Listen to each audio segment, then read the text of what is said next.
Welcome back to North of the End Zone. This is episode 10. I am Geono Aloisio, and I'm joined alongside here with Owen Reid. Brady Locke is off today. We are going to be covering in his spot, so we're going to be breaking down the latest of Week 10 in the CFL season. Lots of stuff to kind of get into here, but Owen, I'll start it off with you, man. How are you feeling this week? I'm fantastic, man. I mean, I don't want to tell Brady this, but I think I have a better site to look at when I'm kind of talking here. So this is fantastic. No Luke Quickly, kind of knockoffs doing my show with me this week. Yeah, So I'm really excited to have the real deal Elks fanatic, self-proclaimed puppet master, kind yeah, of talking about the CFL this week. You've been a busy man, so I'm very excited yeah. to talk about the busy week we've had. Yeah, no, 100%. I mean, I think we can, Brady might have been, covering his disguise as Luke Kuechly. He might have been off at the Hall of Fame game, being inducted into the Hall of Fame, but nonetheless, we'll dedicate this episode to him while, he's off for a little bit. But yeah, it's a pleasure to be here. I'll try my best to fill in for Brady's shoes, but you know what? Kind of getting right to it. It was a busy week, man. It was. Starting it off on Thursday. We had CBL playoffs, obviously, which all three of us on the Canadian pod, the Canadian Fast Break, we talked about all that stuff. We broke it down. So there's a little bit of some busy sports schedules, but obviously the CFL kicked off Week 10. Argonauts came away with the victory, man, 33-30. That was a really big one. I Yes, guess I sir. started off to you. You're the Argonauts guy. What did you kind of like from them this week? Man, you know what? This game gave me a ton of heart attacks. All right, because for the BMO home fields or homecoming rather, first game Yeah, back this since the World Cup ended, right? Field looked great, fans showed out, and unfortunately, Chad Kelly did not show out at least at yeah, various points during this game. Right, he gave up, I believe it was 5 turnovers. There yeah, was a lot of kind of mistaken communication when it came to kind of a lot of slant routes down the middle. A lot of curl routes just didn't curl. And I mean, the first few plays of the game, Hicks kind of just dropped the ball off the turnover, which kind of laid hmm the foundation for a rough day. But I yeah, am immensely proud of the fact that after that, he put up 349 yards. He had a good two last scoring drives in the game, and he held on with the help of yeah, Demonte Coxey. Fantastic game from him. He was incredible after the catch, right? He yeah. just looked him aside from oh shoot, the young kid. Is it Midal? I forget about his name. What was his name? I think it's Poke, right? I think that's him. Yeah, I think. Oh Or wait, yeah, no. it was Coxey and Polk. That's exactly Yeah, it. yeah, yeah, They did really well to kind of keep him in this game. Him, yeah, aside from special teams work as well, just really gave the Argos the confidence they needed to come back against the team that beat them fifth by well, they scored 55 points against them last time up, you know? yeah, So that's where I'm gonna kind of poise it to you a little bit, right? yeah. How important do you think a really, really good Vernon Adams Jr. performance is this late in the season? Because he wasn't quite at his usual potential Yeah. during. Yeah, and it's a really interesting part with Calgary is that they're in this weird part where they're trying. They should be better than what the record says.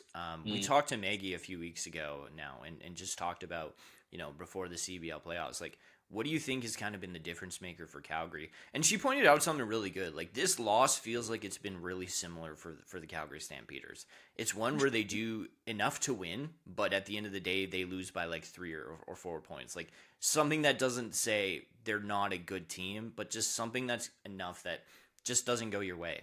And I think it really starts with VA. VA is the guy for this team. He's the spark plug. He's the one that's going to get it started. Either way, you kind of got to let it ride with him. And there's been times where I remember this game against, I think it was against Toronto when he put up like 58, right? Like he can be one of the best players in the CFL, but there's yeah, also times like tonight when, well, not tonight, but on Thursday night where it looks like, hey, 159 passing yards, going 50% completion on 24 passing attempts. Like that's just not winning football. And 2 interceptions, like it's hard to not look at that and say, could there have been a little bit more here? And I think it's fair, to be honest with you. If you score 30 points and that's what your stat line looked up, like I'm not gonna haggle on them too much. Like you sure. almost got the job done, but at the same time, you look at what's a sustainable way of winning football. I think you kind of expect VA to be in that high 200s at least, if not getting over 300. Yeah. and to ask your and like answer your question, I think it's critical. If you're the Calgary Stampeders, you need VA to be MOP caliber every night, right? If you're not, you're going to have problems because he's the guy that's moving the football for you. And as much as Dedrick Mills can again have 79 rushing yards and pick up a little bit of the slack, asking him to put all of the slack like and catch everything there on the run game, I just don't think it's a sustainable way of football. And I think tonight really proved it because again, this is an opponent that Calgary's going to be roughing it up with probably in the crossover. If they do actually make it to the crossover as well, Yeah. they could be playing Toronto. So these are playoff type matches that you want to win. Totally. Completely agree. I also loved what you said about the running back situation because that's been a big topic, at least on the podcast this season, right? Is Yeah, Dedrick Mills really isn't, they don't have a huge rushing dependent game. And then even in the yeah, post conference, they talk about how, the team's been exhausted, right? They've been on 5 day rat. What's the word? The team was exhausted. I don't know. They've been exhausted all season. yeah, Dave Dickinson was saying that in the post conference, and that's because they just don't really depend on that rush game like a lot of other teams do, right? You yeah, see the productivity in the way that other teams use their running back. Mills kind of has been a little bit stagnant this year, right? And that's kind yeah, of been the difference maker, at least in this game, because VA3 he was handed a lot of opportunities to at least go down and score off 5 turnovers, and he surprisingly only put up 33, right? So that begs yeah, the question of are their weapons kind of being properly utilized, right? yeah, But 100%. nonetheless, I think we could talk about Calgary Stampede all season. They're one of my favorite storylines for sure. But I'm gonna move on, if it's okay with you, to your Elks versus Alouettes. Yeah. Honestly, this was an interesting game. This is probably the game of the week, to be honest with you. I think if Yeah. you had to pick one, it's probably this. Obviously, the 7-1 Montreal Alouettes going into this one versus the 6-2, Edmonton Elks. This was one that I was really interested to see how it was going to play out. To be honest with you, I think it really showed the separation between who is going to be the true contender in the CFL this season. And credit to Mhm. Montreal, man, they did an amazing job. Like Cody Fajardo again, like threw for 35 passing attempts. To be honest with you, I would have expected a little bit more from him than what he Yeah. put up. I know they talked a lot about in post game, like that's not usually where they like him to be. I think he said he likes to be in the high 20s. Every time you're getting into the 30s a little bit more, it usually just means, it's just not as good. Like you want to be in that area. So Right. not a terrible game from him, but man, like I really wanted to talk about just how good Montreal has been. Like this, Mhm. if you had to pinpoint like how good the Alouettes offense is at its absolute peak, like Saturday night may have been that version. Like Mm. if you look at what this team put up, like I'm struggling to find like where could their ceiling really be after this. Like I think they hit it. Like this is what you would absolutely envision running at full speed. Obviously, 352 passing yards for Davis Alexander, 4 touchdowns.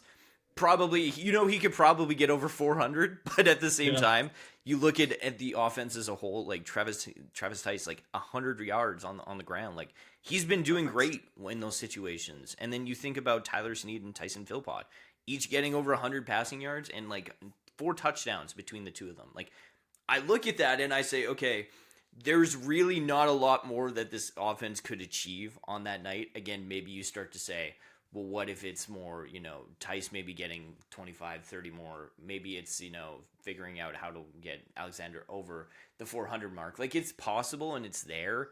But at the end of the day, man, I don't see a way that this team could have done much better than what they did already. And to be honest with you, I think that shows the separation between the team that's been a contender for 2 or 3 years versus a team that's been, just really a surprise this season. I think Right. the Elks have been just that, a surprise. I don't think that they've eliminated themselves from being a contender because of this game, but man, did it show the difference. But talking about Edmonton, like I know you wanted to talk about this too, but Rankin's been a little bit different from how a lot of people probably envision him being used. In bigger picture as well, just how a team like this can kind of stand up against a number one defense and number one offense. I think they did enough to win. At the same time, like you put up 13 points in the fourth quarter. That's winning football, but I also think that it showed they need to get to another year to be able to compete with these teams. Yeah. I completely agree. I mean, Elks are they've been really fun to watch. If you ever watched the, Yeah. well, you probably definitely did. You went back and watched the Riders series, the 2 games back to Yeah. back. Insane football. Yeah. They proved Yeah. they deserve to be at the quality they are. Rankin's proved that he's the best running back in the league, right? It's Yeah. just recently he's been on a little bit of a 60-yard, maybe 80-yard, 50-yard kind of unusual tear, or no, unusual Yeah. slump. That's what I mean, right? Yeah. And him being Yeah. such a big part of the game, we were talking about this a little bit before we started recording, is he's been kind of included a lot in the passing game, right? Sure, his numbers don't reflect his rushing capabilities, but he does a lot in the passing game too, as another weapon they could use, another option out there, right? It's Yeah. just, I think the system that hasn't been working for him recently is kind of how their offensive coordinator hasn't really been aggressive as much. I don't know what it Yeah. is. I was watching the game. He's choosing to kick field goals kind of late in the first half, then be aggressive against like a team that's been contenders. I say you take the risk. Yeah. I mean, risk. You can trust your quality in the second half for sure. It's kind of just a different, timid philosophy, right? That I think the I Elks kind agree. of have to move away from, right? If they want to create their own identity away from the Rough Riders, if they want to create their own identity away from, well, the big Alouettes, right? You got to establish Yeah. your offense in your own way. And it seems like they've been a little bit timid, right? Fajardo's Yeah. not throwing as accurately as he used to, right? There was some Yeah. struggles by Luther, and I don't know. I think they're just lacking something, but they've been a really fun team to watch. I have to say they've been Yeah. great so far. I can't really complain. Yeah. Yeah, Yeah. and I think you kind of hit the nail on the head there too. Like, right, you talk about Montreal being like, in my opinion, Montreal being like this is probably the best of what you can imagine the Montreal Alouettes offense working at. Right, like this is 100% efficiency. Yeah. I think the same thing can kind of be said about the Elks about finding where a team's ceiling really is.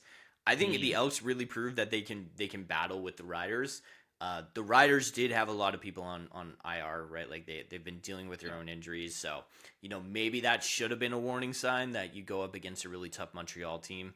It probably would have swung Montreal's way a little bit in the favors, but I think this bigger picture too is that show that okay, you can see where the Elks are kind of at. They're in that. In my opinion, I think they're at the 3 right now in the league Okay. hierarchy. I think the Alouettes kind of proved tonight that hey, we're going to be the Okay. number ones. I think Saskatchewan. I think Saskatchewan is going to be number 2 right now. Just you think No, about he their hates to say injuries, and that. again, I know he hates to say yeah, that, but yeah, and it feels the right way, right? I feel like you give Saskatchewan just a little bit of the benefit of the doubt with the injuries.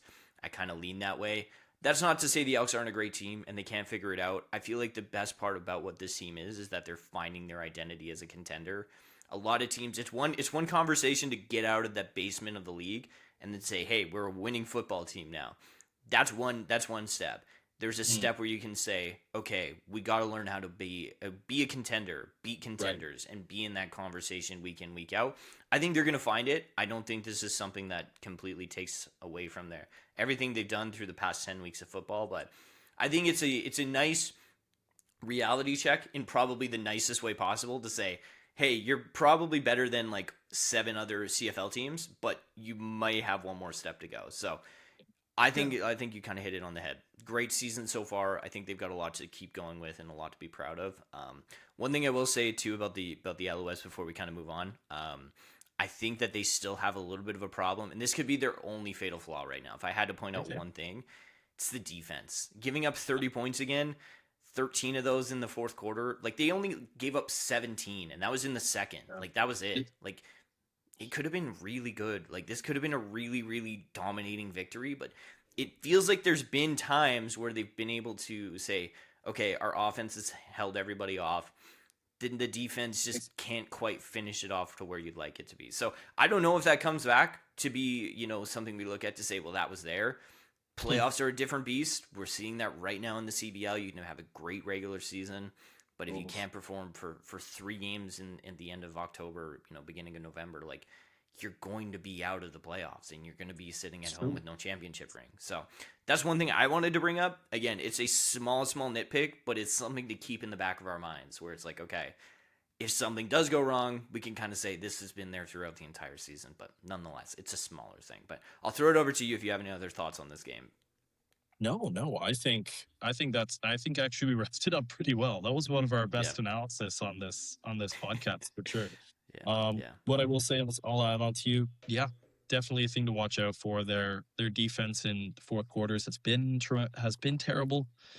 yeah, But when you have so many weapons, and you're just jabbing the other team, making them bleed, you're gonna yeah. win ball games, right? And so Exactly. from there, I'll move it on to a team that has the opposite in zero offense, the Ottawa Red Blacks and the Yeah, Saskatchewan Roughriders. I'm going to sum this one up really quickly. yeah, Mayer looked really, really frustrated when he was yeah, throwing the ball. Man, he yeah, just made really rash decisions down the sidelines. And the thing is, the yeah, score doesn't reflect what actually, no, what the first half was about. I mean, they really fell yeah, apart at the end of the half. They gave up some really late points, and then they just couldn't rebound from that. And then the Rough yeah, Riders just went away. Tommy Stevens, he's a god. He should be drinking at every single bar in Saskatchewan for free this season. Playing yeah, incredible. yeah, The guy's I think he racked up 3, 4 touchdowns. I didn't see his stat line. He looked great, and he's been great all yeah, season. But all I'm going to say is, man, the Red Blacks, I think Brady predicted them to have an upset game this week. It did not age yeah, well. It did not yeah, age well.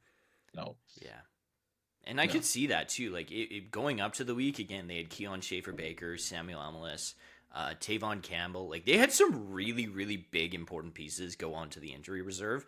Yeah. I kind of did when I was writing my last piece on the last Ottawa home game. Like I did say, like if there was a game that you would be really, really primed for an upset, it was going to be this one. Like you think about it, maybe you can get into a trap game situation.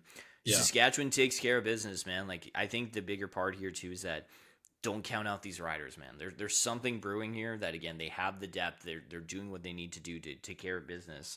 I really do think a lot of it comes down to being able to actually convert in the red zone and not just worry about okay what can we actually do here because I like what Mayer's been doing. Like that's the crazy part. You look at his stat lines, you strip away okay what's happening on the field. Like if you put up 339 passing yards and 2 touchdowns, like you should probably win that football game or have a really, really good shot at winning a football game.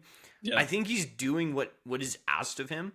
And in a situation where there's like 0-8 now, I think it's 0-8 or 0-9. Yeah. And shout out to I don't know if you've seen this. This is a total sidetrack. Shout out to that guy on Instagram who's eating a lemon a day until a CFL team wins. Every Oh, CFL team wins. Have you I seen love that that? guy. Yeah. Yeah. I feel so bad for him. Because I Yep. mean, like he might be waiting. He might be waiting a very, very long time before he Yeah. gets to not have to eat 11. It feels like every episode that he puts out, it's like he's shaking more visibly on camera as he's chopping up these lemons. But nonetheless, Yep. getting back on track. Like I think in an 0-8, 0-9 situation, it's important to point out where are the things necessarily going right versus what's absolutely going wrong. And to be honest with you, Mayer probably should not be throwing this much. He should not be throwing over 40. When you look at what the rushing game is getting you, like I just think there's nothing going on there and it's really hurting putting the entire offensive weight on Jake Mayer to say, Yeah. "Hey bud, we need you to pass every single time because we can't get Yeah. anything going on the run game." It's going to make it difficult. Like if you think about again in the CFL, 2 downs to get 10 yards. You got to be really pinpoint. There's little Yeah. margin of error to begin with. It's really helpful when you can look in the backfield and say, hey, I need you to get us 4 yards. If you get us 3 or 4 yards, I can move the football on second down and maybe get us to a one Yeah. yard situation, or maybe we get 10. Like, it opens up the playbook a lot more. I do think that that's been the biggest letdown of this team. If they can move the football on the ground, I think they start to like what they can do. And it's a huge ask because then it comes in as well with the offensive line. And to be honest with you, it's tough. It comes down to coaching. It comes down to the skill and the talent in the backfield. I think they have started to put pieces together where you could say they could win a football game. But again, we're through week 10. The time of getting that first step in the season, saying the first step to winning your Grey Cup, you got to win game number 1, right? Yeah. And it's starting to look more and more that like things are not going to go their way, and I think that that's just where the bigger picture is trending. They're starting to slip away. they're starting to make themselves look less and less relevant. So if I'm Ottawa, like I'm a little bit scared, but bigger picture, I kind of agree with you. Like there's just feels like they're putting too much on Jake Mayer. Everybody else, Yeah. I think, probably would benefit from having another, weapon in the rushing game and being able to say, hey, like, because you look at their receiving core, it's not that bad. Like I know they released Geno Lewis, but Eberhard, Hardy, and White are doing really good. Like I don't think there's anything you can really hate on there. I think the quarterback situation is good. Like just you can't give up 40 points and you got to score more than 20. It's just it feels like they're starting to run out of time. And to be honest with you, I don't know when the next one that really feels like a win. They got to take it, man. The next game where it's like this is a team you got to win against might be the thing that kind of seals their season. Right. You summarized that entirely perfectly because that's exactly it. I mean, when you're just talking about the root of every team, it's you got to create a culture of belief, right? Mm-hmm. In this team, late in games, late in quarters, late in halves, what they consistently Yeah. do is they're not disciplined, right? Yeah. They give up a lot of penalties, one. They aren't aggressive in the red zone. They don't perform well in the red zone, right? And that just comes with the belief and the culture around we believe we can stay in this game and win this game Yeah. because they've been letting teams pull away and walk all over them. And that's why I think next week's going to be fascinating. They're going to be Yeah. facing Drew Brown, right? They're going to be Yeah. away from home and they're now 0-8. I think they're just going to be frustrated. And I think it's their best shot to actually, like you said, they kind of need it. They need to Yeah. know that they could win a close game because they haven't been Yeah. winning a close game. Yeah. So unfortunately, I think the Red Blacks, like we said, they're just in a hole. Yeah. But you want a team talking about my transitions today, a team that isn't in the hole any longer. The BC Lions are back, man. They are They back. have Rourke back after a great performance from was it Caden Slater, the rookie? Yes. His Yeah. first performance, putting up a weird but great performance with his crazy rushing yards. They rebounded this week and they did pretty well. And I'd actually argue maybe the second best game of the week. The Yeah. BC Lions and Hamilton Tigercats went down to the last kick. They gave Harrison Frost in his CFL debut or his second game, I can't remember. They gave him the ball with 30 seconds left, and he did pretty well in his actual Yeah. first debut. He looked fast processing. He had a lot better pocket composure than we've seen from the other two quarterbacks they've tried out, right? Yeah. And he's a clean slate for their coaches to develop a little bit if they want to go this route. He looked really good on Yeah. the deep ball, but there's just a lot of clinical things he didn't do in this game that come down Yeah. to experience, right? Like what Yeah. I noticed a lot, it was very, very, very, very small thing, but the commentary pointed it out pretty well too, is that his body language and the way he'd have locked down receivers, like his Yeah. ability to fake out the defense with his tells was not very good. Right? Like he'd look at who he was throwing to before he threw them. Like his whole body would be pointed that way. That like Mm-hmm. you're given the secondary free picks or free opportunities to get the ball back, or at Yeah. least some good opportunities. If that pass isn't perfect, to go back out there, right? Yeah. And they compete. But nonetheless, Tiger Cats looked great. Well, I wouldn't say great. They looked all right. They Yeah. looked better than they did with Trey Ford, in my opinion, for sure. Well, Yeah. what I will say is BC Lions definitely won this game from the quarterback standpoint. I think Yeah. Nathan Burke looked great on his return. He was rusty, as you kind of expect. A Yeah. little bit of erratic ball placement, a lot of missed throws, some not good timing. But, McInnes kind of picked up for his slack. He put up He 5 did. passes for 159 yards. Great 82-yard flea flicker. Shout out to the offensive coordinator for that. I thought it was really smart. That's And really then sick. once again, another hidden weapon that's come out of the mix. Found him in the toolbox, Xander Horvath. Great game. Yeah. He did very well. And Butler was quiet once again. So, I mean, I'll place it to you, right? Do you Yeah. think the BC Lions are back? I think they're starting to get back. Like it is a weird situation in the West right now. Where again, I think a lot of people probably would switch where BC and Edmonton are at right now if you would have started at the beginning of the season. Like I think being 3-5, they are not out of the third seed. Like they are well in the race. I'd like to see them again put a few more like actual really good performances together. I think the Edmonton game really just kind of it hinders them a little bit because again, you think again, Rourke goes down right at the beginning of the game, and it's just that fifth loss really hurts them right now. I think if they were 4-4 again, you start thinking, well, Edmonton's not out of the question right now. True. I think again, it comes down to the fact of how they can kind of manage everything. Rourke is going to be Nathan Rourke. He's going to be great all the time. He's going to put up the numbers. He's going to do what he needs to do to get you to win football games. But it comes down to everybody else as well. It can't just be the quarterback. I like what Horvath has kind of done. I thought James Butler had a really rough start to the season. Horvath has kind of come in, and maybe he's that kind of guy. I really liked what they've been building. The building blocks are there to where you can start to say, again, we just came off of Ottawa, right? Saying, what can you take from game one to get that first win and keep going? They've done a really good job of not letting this slide and tear apart their season right now, because it very well could have. This is a game where, again, if you're a good team, you got to win this game because you're battling it out. Hamilton is right in that third seed in the East. Like they are also in the crossover conversation. And if you're BC, you want to keep that open, right? You don't want to close that down and say, okay, we got to be a third seed in the West guaranteed. You want to give yourself options. And that was a good game to give yourself more options if you're BC. So for me, I like what Rourke did. Justin McInnes, really, really great receiver. Last year was the best Canadian receiver in the league. Sorry, Tyson Philpott. It was Justin McInnes, but I'm sure this year it's going to flip. I felt like that was really the good opportunity, is that this was probably his best game of the season. And to be honest with you, they need it. Like Nathan Rourke needs a guy to be able to rely on. Every quarterback does. Every quarterback needs to have their fallback guy to say, guess what? It's 2nd and 9. We're going to Justin McInnes. We're going to Austin Mack if you're Cody Fajardo.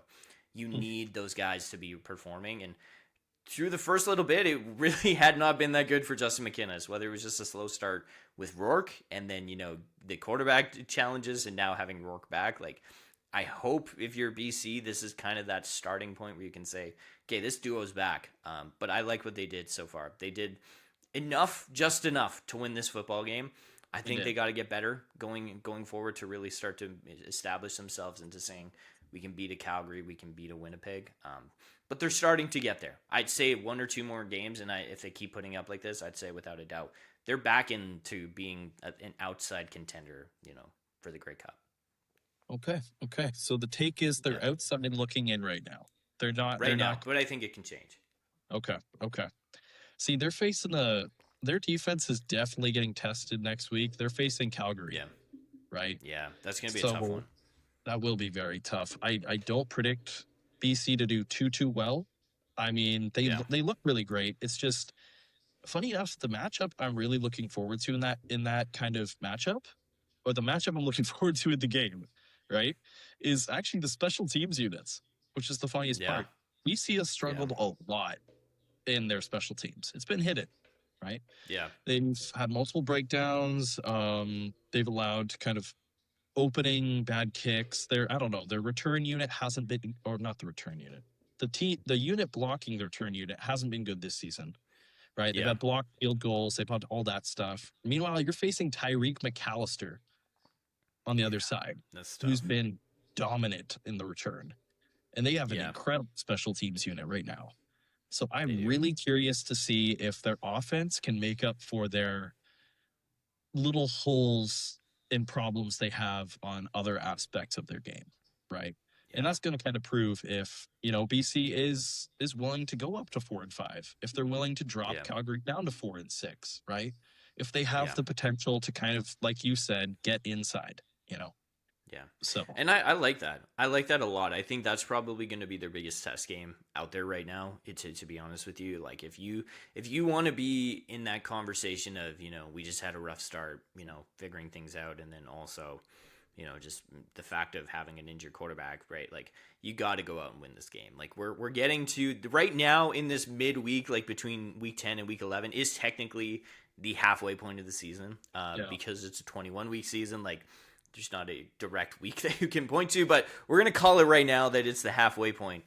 This is the game you want to win, right?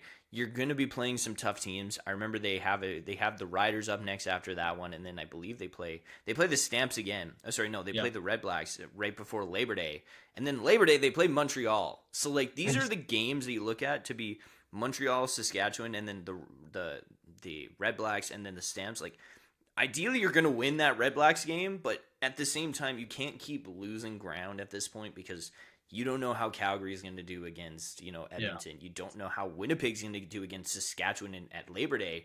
So you really got to pick up some ground here so that you're not coming out of Labor Day and the Labor Day rematch to say, well, we got a bunch of games to pick up. This is now the opportunity. In my opinion, they can't really let this go to waste. This is the perfect time. You go out and beat Calgary. It really becomes an open window in the West for you to get up there. And maybe if things go well in a month, you could be saying, BC is in that third or second spot. So it's potential. It's there. It's 100% there. But I think they need to turn it around in this. It's probably starts this week. So I like it. I like it. I like it. I like it. Yeah. I like it. Yeah, they got Do we ways want to talk? Do we want to talk about the Hamilton QBs? Do you want to flip over to those, or do we want to stick with the Stamps and? Sorry, do we want to stick with the Lions and Tiger Cats? Ooh, I would actually love to talk about the Tiger Cats quarterback situation. Just Okay. because, man, if you're Lawler, if you're Mitchell, if you're Wheathall, you are a frustrated, You're very talented wide frustrated. receiver. Yeah. They've gone for three very different looks with three very distinct skill sets. Yeah. They got, case just to remind those listening, they got Don Lagala, they got Ford, and they got Frost. Frost, I'll start with him if that's cool with you. Yeah, go right ahead. He's the pet project for sure this season. I mean, he has a long way to go. He showed flashes of really good, accurate long balls. But like I said, right now he's really predictable and he's really, really not sharp, if that makes sense. Wait, what's the word? Yeah, He's not I got you. polished. That's what I was gonna go for. He's not a polished guy, right? Yeah. He commanded the offense well. He didn't have the experience necessary to make the deep balls with 30 seconds left in the game and get them in a good field goal position. He didn't have that, and that's okay. But the thing is with Frost, right, is I think for a new quarterback, you need a good ground game, right? And Roundtree he had 3 carries for 13 yards, and he hasn't been their guy this year. Like, Yeah. McSimic or whatever it is, I don't know who's calling the plays on their ground game or whatever it is. He kind of just stopped calling plays for him really early in this game, and he's been doing that the last few weeks. When you're up, and especially when you have a bad quarterback situation, I don't know why you're doing that. Does he not believe in Roundtree? Do you think like they should use him more? What do you think about Harrison Frost in his situation? I'm curious.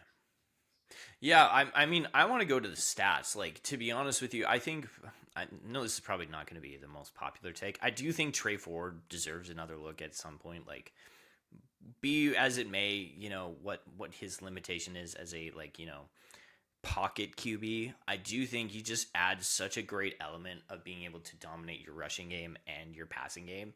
That's true. And the reason why I bring that up is because you kind of talk about Roundtree, right? It's like, if you're not believing in the guy or you don't think you can utilize him the best, you kind of hit the nail on the head. If you think about any offensive coordinator about how they stack up a game plan for a brand new QB, like you're almost guaranteed putting a lot of carries in really early to ease the offense into saying, okay, you get the running game going, you throw the defense off a little bit because they're probably licking their chops being like, oh man, if we get a pick on the first drive, I'm like, we rattle this kid. And to be able to, like, that's probably what the defense's mentality is. Being able to maybe throw them a little bit of a curveball and say, hey, well, no, we got the run game to worry about now. It just adds more elements, again, that you don't got to put all the pressure on the QB. So what I really didn't like was seeing that and being like, okay, it's all on Harrison Frost. He did okay. Like, it's nothing where you look at it and say he's the guy going forward 110%. I'll say that very much. Like, I think there's a lot to be, like, lot left in what he can prove. I think he's brand new. And like you said, we don't know where his real strengths are. He didn't have a great game where you can say, yeah, this is the guy. He can command the offense full time. I'd like to see him get another shot. I'll say that. I want to be fair here. Like, as much as I think Trey Ford could get another look and probably should get another look, I just don't know if Harrison Ford's Harrison Ford, Harrison Frost, is the option. I don't think a 77-year-old Harrison Ford is going to be the QB for the Hamilton Tiger Cats. It's the new couple's name. Don't worry. Yeah, Harrison And Ford. It's the Tiger Cats. Yeah. if they run out of these QBs, maybe they turn to Harrison Ford. But nonetheless, I do think that it's just a good conversation to have, like, about, okay, if you're looking for another game and another way to ignite your offense, I think Trey Ford's right there. Like, he can move the ball with his feet, he can do it with his arm. Like, I really think that's the most dynamic part about Trey Ford's game. He's just never fully put it together. And again, I think you look at it, I think Hamilton's just looking for, well, we need immediate success. We don't necessarily have time to develop a Trey Ford. We kind of envision him being our backup and doing that. And I think that's just the biggest difference right now. I don't think it's them giving up on Trey. I think maybe it's just them being like, we need a guy who can put it together right now. But that brings me back to my point. Like, is Harrison Frost going to be that guy? I don't know. I think he has the tools, but you also the offense has got to support him, right? You got to make sure that you're giving him good routes, that you're not forcing him to go, throw long bombs through the entire game. Switch it up a little bit, make him be able to make that 3-4 yard pass, and then say, hey, Roundtree, go get us 3-4 yards, right? And we can maybe hope to get something really close. So that's where my head's at. I think it's just a really incomplete. I feel like we're getting a little bit more idea of what we can get from Harrison Frost, but at the end of the day, I think it's going to be the offense that's going to really decide how, if he gets more than one or two more starts. It's true. I mean, I'll say it out front. No hate to Jake Dolegala. I don't see him being the guy. No, he's not the guy. I discount him. He's not the guy. He has a great situation. He's punching the ball in on the 1 yard line. And he's doing that well because that's what he's positioned to do. But I thought the Ford Frost conversation's interesting because you made a good point. Yeah. Really, they're just looking for consistency, right? Mm-hmm. And you're either debating consistency between a rookie or a guy who is kind of just unpredictable, right? Because he gets outside the pocket, he runs around, he gets a lot of losses. It's either he's putting up 200 yards passing with 90 yards rushing, or he's putting up 80 yards passing and 15 yards rushing, right? Yeah. Versus the young QB who you don't even know if he'll be good next week. Maybe it was a fluke. Exactly. Okay this week, right? Yeah. So it's so tough heading into the season because I think one of our first episodes, we talked about how Hamilton had so much promise, right? They did. And they had a great coaching unit. Lawler's poised to break out, and their receiving core, Gittins Jr. could be great, and Mitchell, and all these guys. It's just now you have to debate, okay, are we willing to try and fine-tune and adjust our offense to a guy who runs the ball a lot and scrambles? Or are we trying to maintain our pocket presence kind of identity around a guy who isn't great with timing right now because he's Harrison Frost's first few games, right? Yeah. So I'll ask you, right, what do you think Hamilton's more poised to do? Do you think they're going to adjust around Ford if he has a good week next week? Or do you think they go back to maybe, because I think Ford's getting the start next week. I personally think they do. That's my hot take. Or do you think they go to Frost if not? Yeah, I think we should say the obvious here. Like, I don't think Jake Dolegala can be a starter in the CFL. I think he's just a short yardage guy, and I think everybody's kind of figuring that out now. Like, I think we're closing that chapter. I do agree. Like, here's the really interesting part, right? Harrison Ford. I was gonna say Ford again. Frost.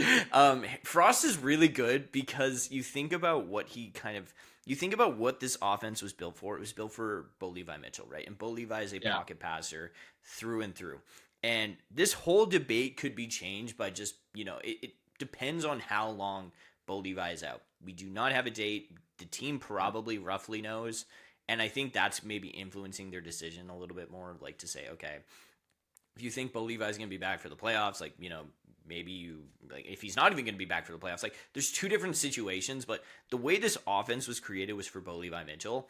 And I think it's not crazy at all to say, let's maybe find a guy that kind of emulates the pocket passer thing rather It's, than Trey Ford, which is a total left field like thing of what the you know, Tiger Cats have built.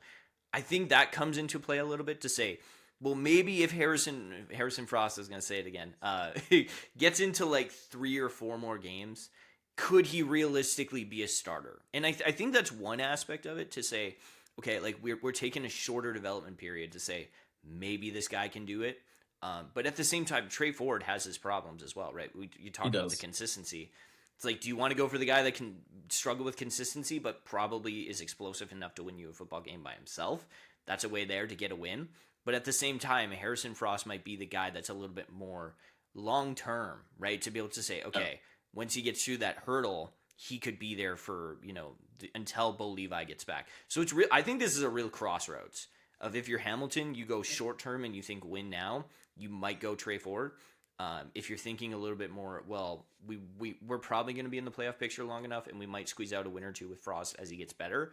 Maybe you lean that way, but to be honest with you, that comes down to a coaching decision of where do you want Yeah. this season to go? Do you want to say, we want to win football games down the road in September, October, or do you want to win football games now and try to keep yourself in the race and see and hope if Trey Ford can figure it out? So for me, like I think you can go either way there. I'm not going to say one way is better than the other because nobody knows how that's going to go out, but I honestly think they're probably better off right now with Trey Ford at quarterback.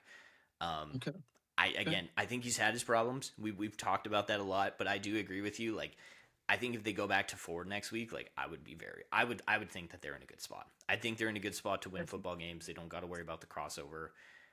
Because again, you're also like if you also drop too much, and Ottawa starts winning 2 or 3, like you start thinking, well, we're not even in the playoff picture anymore. Like that's kind of the big picture too. They got to worry about. So for me, yeah, I'd say wrapping it up. I think I'd go with Ford right now, but that's just because I think you just can't drop too much ground when you can.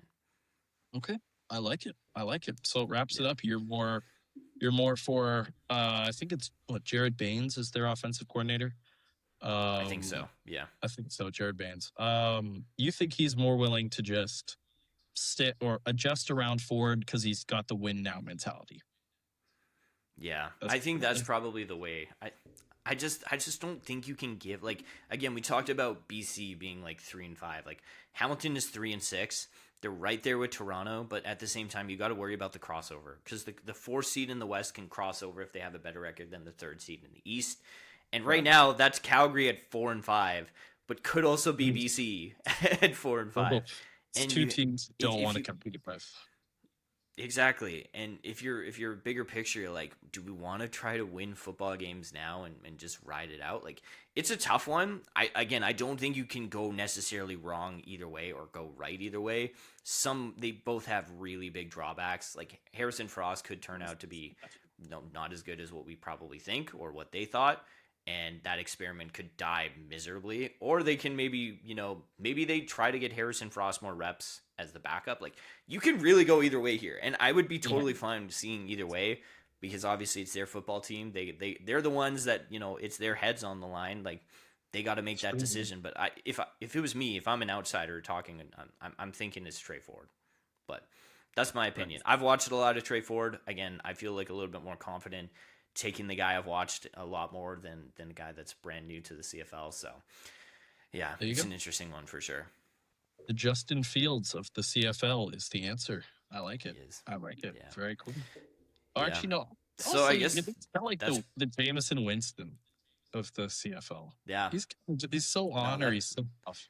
Yeah, yeah. you know. That's a good point too. There's a lot of guys like that that'll just come in and out of the CFL where you're like, damn, I wish that guy would have stuck around. I think like one guy that like It's comes to mind last year was Cameron Dukes, for the Argonauts. He came right out of arena football.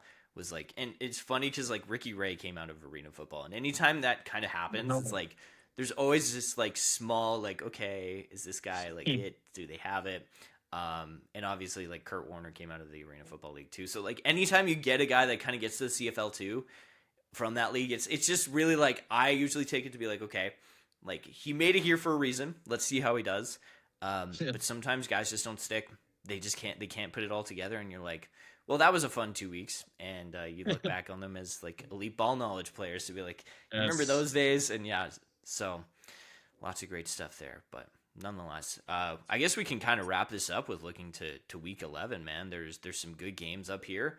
I guess I'll throw it over to you first. Why don't you give me your takes? BC Calgary's up first on Thursday.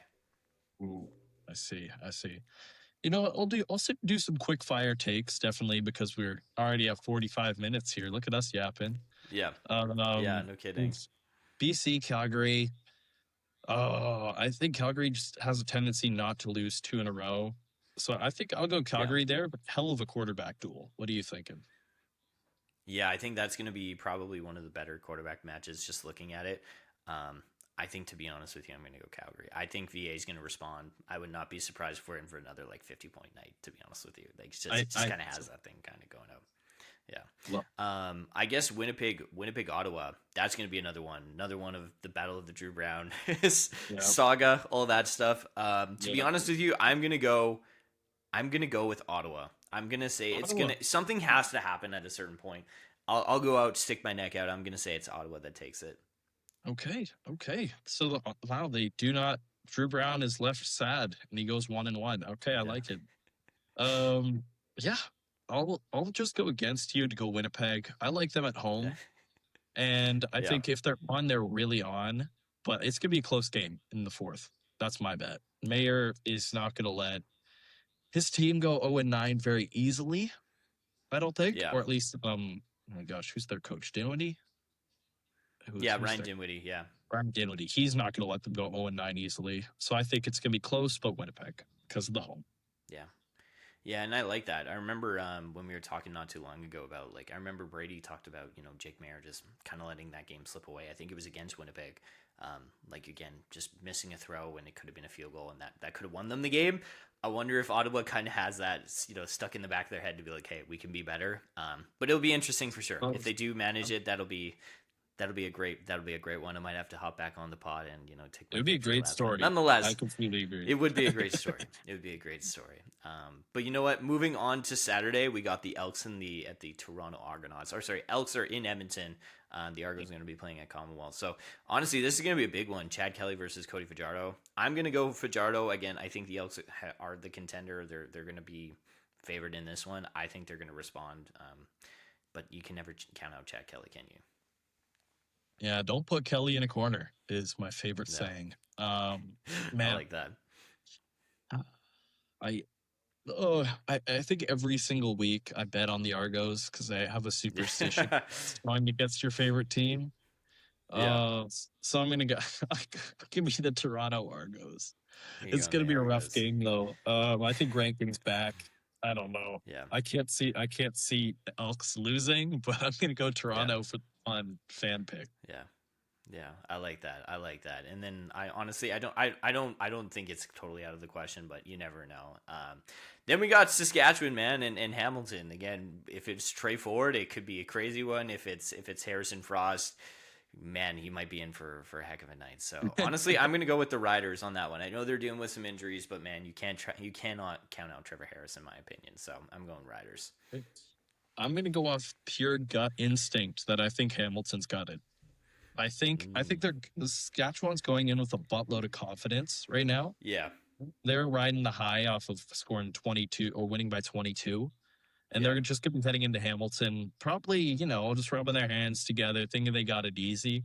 I think Hamilton pulls it out with Trey Ford. I think he has this good game. Yeah, I like that. Well, those would be some crazy upsets. Not gonna lie, we could have a crazy upset week, and it could be like BC, Ottawa, like the Argos and the Hamilton. If that happens, That's crazy. oh man, That's it'll amazing.